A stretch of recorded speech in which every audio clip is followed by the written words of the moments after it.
ಯೋಗಿ ಮನೆಗೆ ಬಂದ. ಶ್ರೀ ಗುರುದೇವ ಮನೆಗೆ ಬಂದ.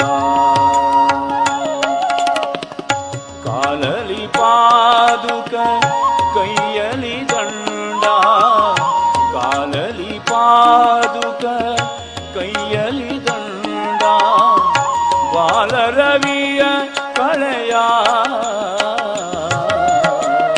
ಯೋಗಿ ಮನೆಗೆ ಬಂದ. ಶ್ರೀ ಗುರುದೇವ ಮನೆಗೆ ಬಂದ.